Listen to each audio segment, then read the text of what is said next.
Hey, what is going on? Welcome on back to the deeper dive. I hope everyone is doing well. Today we're going to talk all about Velo. I know during the past week, price across the board with many different cryptocurrencies has had some downside and many people weren't necessarily expecting this, but putting that aside, the fundamentals, the facts, they are still there. And that is what we are going to talk about today.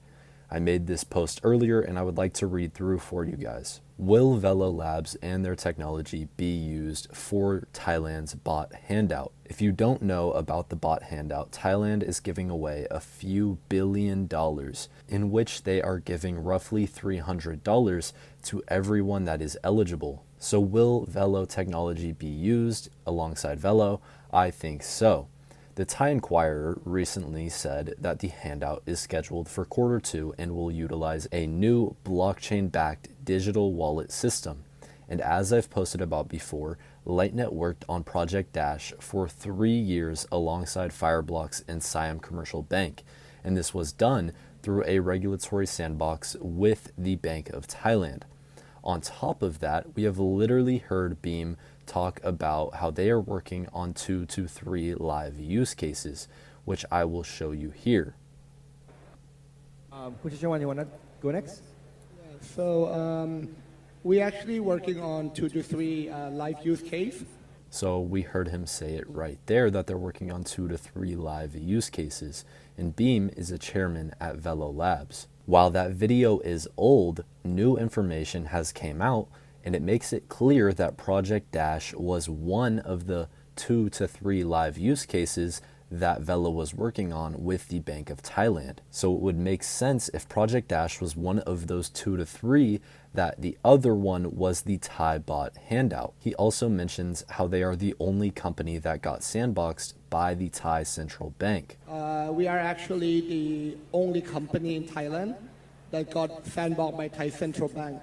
However, we cannot PR yet. So we just heard him say that they're the only ones who got sandboxed by the Thai Central Bank. He then goes on to say, the quest for the next few years is how can we replace the banking network on the settlement part.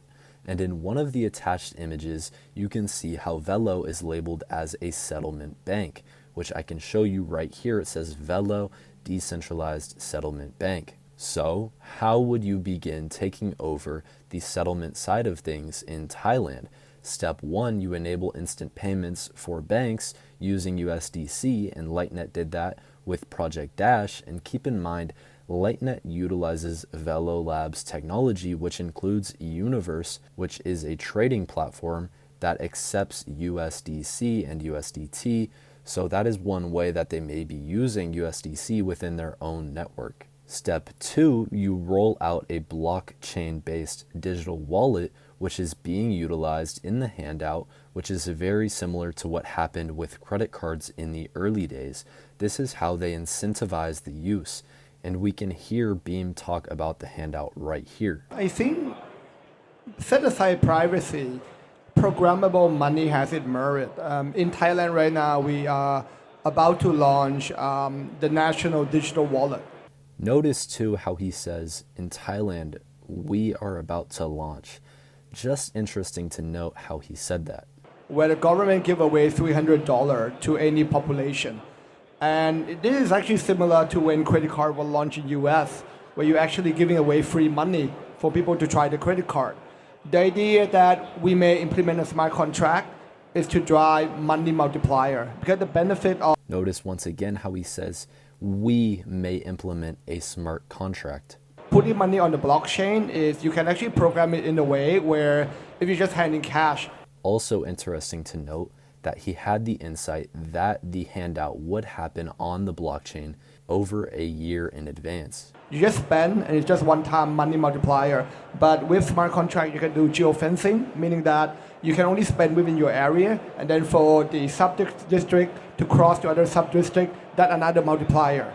From the money to go from retailer to the wholesaler, that's another multiplier. So right now, the Thai government is exploring putting this $300 free money to the national digital wallet and put it under the smart contract and try to do the geofencing in a way that can drive the money multiplier to about, let's say, 5 to 6 times. So what that means is that when the government put in $20 billion, it could actually grow the GDP by about $100 billion. And set aside that, by implementing this programmable money, we're actually going to have an infrastructure that can allow for borderless payment.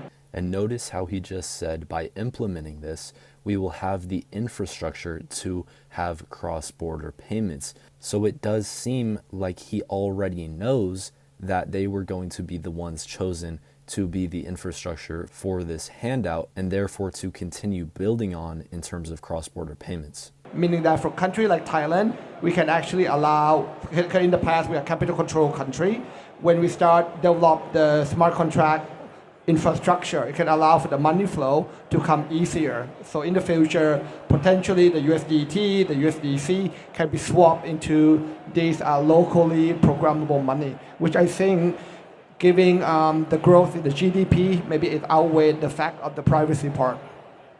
So that clip is extremely valuable.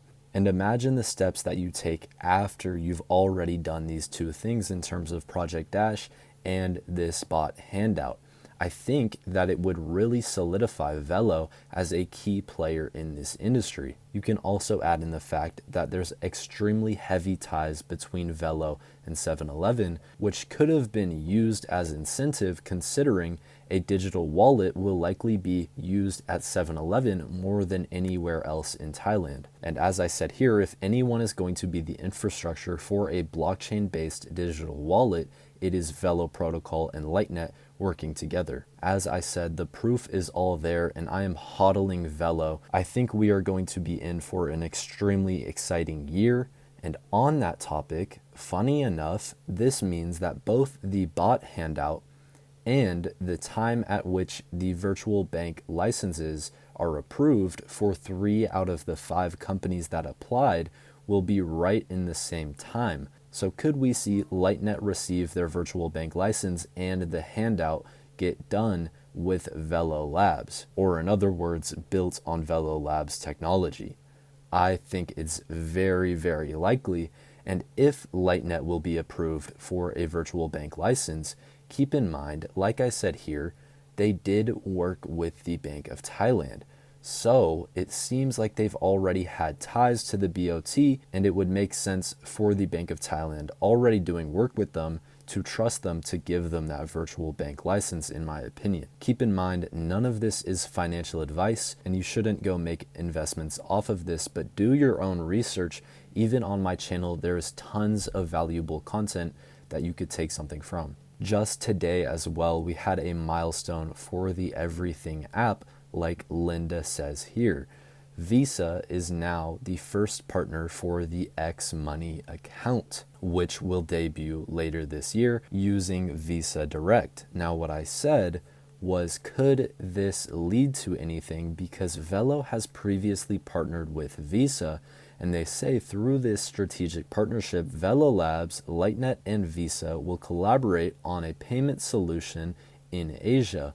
Velo tokens will serve as the digital asset collateralizing financial solutions. Now, I know many people said SHX or XRP, but what I'd like to remind you guys is that in the long term, more than likely, most systems will be multilateral and use multi-tokens. And use multiple tokens.